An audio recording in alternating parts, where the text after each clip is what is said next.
realistic obstacle is time. There are still plenty of patients that come in and they may not necessarily know about it immediately, not know about having access to this. So that's a problem that we have to kind of deal with. Yeah. I never see challenges when we're talking about healing humankind.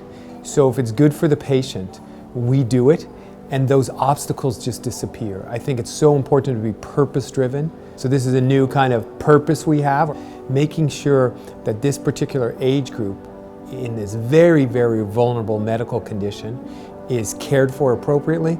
There are no obstacles. I mean, we just get it done. That's at least my philosophy. There's one thing to be said about medication administration. Well, anybody can do that, but it's the care and the passion that goes along with it, and the idea of being willing to listen attentively to that patient, absorb what they're saying, and then gauge their practice based on what their needs are is phenomenal. I describe young people as tribal anyway, and they relate well to each other, and that brings about, a healing process in itself.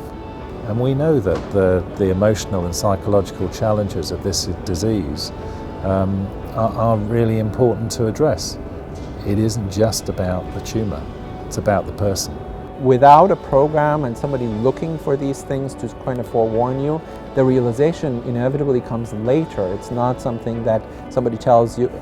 As an example, when you go through chemotherapy and somebody tells you, your blood counts are going to be low and you might need transfusion. So when it happens and, somebody told you, yes, it's going to happen, you're not afraid, and it's just something that normally happens for people that you require transfusion. On the other hand, if you don't know, the whole thing can be, really, really alarming and panic-inducing. So I think having a program, having someone, a group of people where they can tell you this might happen, the emotional stuff, the physical stuff, all of that stuff, it's a very big deal. And I think it's our job to that's where the engagement comes through, as to how we can build their awareness that you do have strength within yourself, you do have the ability to rise above what's happening, and you know what? You do need to know exactly what we're doing, when we're doing it, and what it's going to do to you.